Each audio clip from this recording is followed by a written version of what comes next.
আমি শুনলাম যে পুলিশ স্টেশনে একটা কমপ্লেন দায়ের করা হয়েছে আমাদের অনেক সিনিয়র ফাংশনারিজের এগেনস্টে। তাদের দোষটা কি আমি এফআইআরটা ঠিক দেখিনি, কিন্তু কমপ্লেনে আমি যা বুঝলাম যে আমরা 15ই আগস্ট 1947 দেশ স্বাধীন হয়েছিল। আমি যতদূর জানি বাংলা স্বাধীন ভারতবর্ষের বাইরে নয়। তো আজকে স্বাধীন বাংলায় স্বাধীন ভারতে থেকে কোনো ভারতবর্ষের নাগরিক কোনো পাবলিক রাস্তা মানে কি, যে কোনো পাবলিক সেই রাস্তায় যেতে পারে, তারা সেই রাস্তায় দাঁড়িয়ে মাপঝোপ করছিল।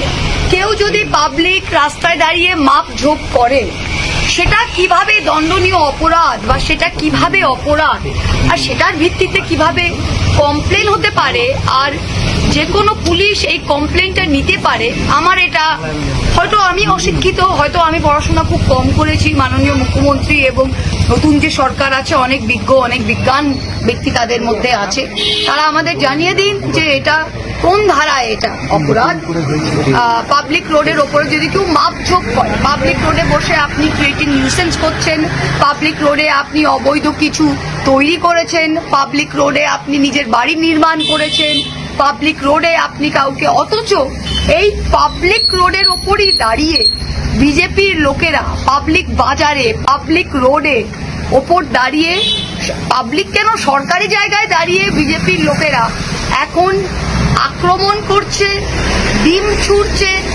আমি আপনাদের বলি যে করিমপুর 2 পঞ্চায়েত অফিস, সরকারি অফিসের ভেতরে একটা সিটিং পঞ্চায়েত সমিতির সহসভাপতিকে অন ক্যামেরা নিউজ চ্যানেলের সামনে এসে মারধর করে তার উপর আক্রমণ করা হয়েছে।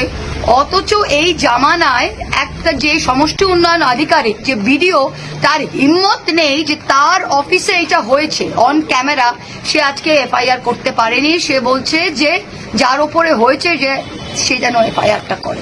তো সেই বাংলায় আমরা বাস করছি, আর কাউকে মাপঝোপ করার দোষে আজকে কেউ কমপ্লেন লিখছে, আবার পুলিশ সেই কমপ্লেনটা দিচ্ছে। এটা বোম্বাগড়ের রাজা, এটা কি হয়েছে, আমরা এখন কোন রাজার দেশে বাস করছি? এখন আমসত্ব ভাজা আছে না, ফ্রেমে করে আমসত্ব ভাজা এবার দেয়ালে লেখা হবে।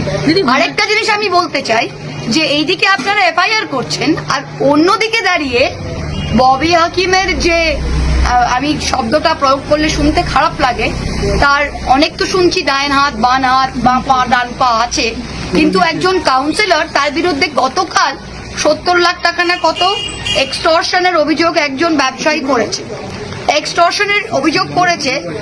আর সেই লোক দেখিয়ে বলা কত কিছু ভণ্ডামি করা হলো যে তাকে অ্যারেস্ট করা হচ্ছে, তাকে এই করা হবে ওই করা হবে।